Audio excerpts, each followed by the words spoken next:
Chapter 1. Fire Meets Ice. The alley smelled of smoke, gunpowder, and gasoline. Valeria Cruz leaned against the hood of her matte black car, a pistol dangling from her hand, her long leather coat billowing with the midnight breeze. The neon lights of Manila's underbelly flickered in the distance, but here in this forgotten stretch of asphalt silence reigned, broken only by the groans of men sprawled at her feet, Romano men. She blew a strand of dark hair from her face, her lips curving into a grin. "Tell your boss," she said to the last conscious soldier crawling away, "that Valeria Cruz doesn't ask for permission." With that, she kicked his gun out of reach and walked back to her car, her heels clicking against the pavement like a war drum. The Romano shipment, 3 black vans full of weapons, now belonged to her crew, and she knew exactly what that meant. A war. Across the city, inside a candlelit penthouse that overlooked the restless sea, Damiano Romano was listening to the news. "The shipment, it's gone," his consigliere stammered. "Intercepted, men injured, some barely alive." They said it was her. Damiano's sharp jaw clenched. He set down his glass of whiskey, the amber liquid untouched. "Her," he repeated, his Italian accent cutting through the room like a blade. Valeria Cruz? He had heard of her, of course. Everyone had. The woman who clawed her way from the gutters, uniting gangs under her banner. Beautiful, ruthless, untamed. A wildfire in a world ruled by men. She wasn't supposed to last this long, but she had, and tonight she'd made the fatal mistake of stealing from him. Damiano rose from his chair, the weight of power shifting with every step.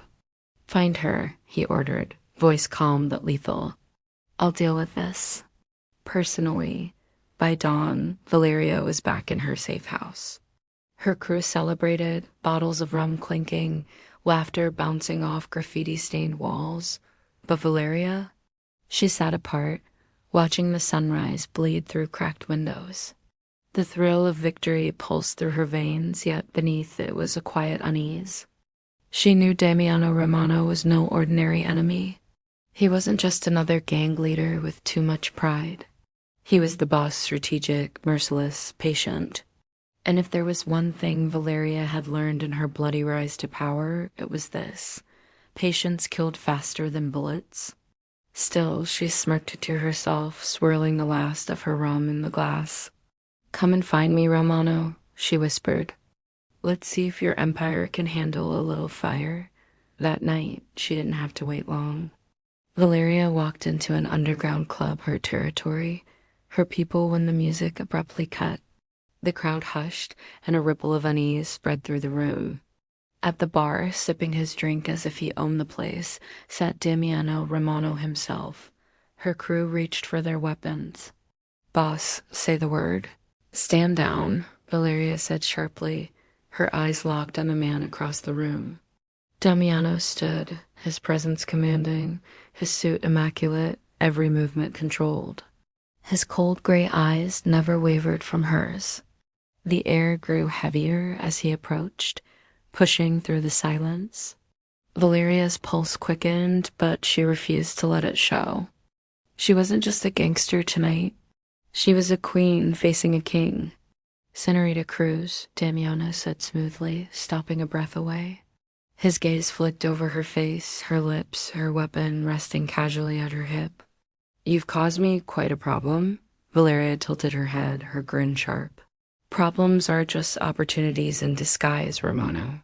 "Maybe you should thank me." A low chuckle escaped him, dark, amused, dangerous. "Gold, but theft is still theft. And blood must be repaid." The club seemed to hold its breath. Fingers twitched on triggers, waiting for the first shot. But instead of reaching for his gun, Damiano leaned in close, his words a whisper meant only for her. "You've got my attention, Valeria, and trust me, that's not a safe place to be." For the first time in years, Valeria Cruz felt something unexpected, not fear. Not anger, but a spark. Dangerous. Electric. The kind of spark that started wars and love stories. She smirked, stepping even closer until their faces nearly touched. Then I guess we'll see who burns first.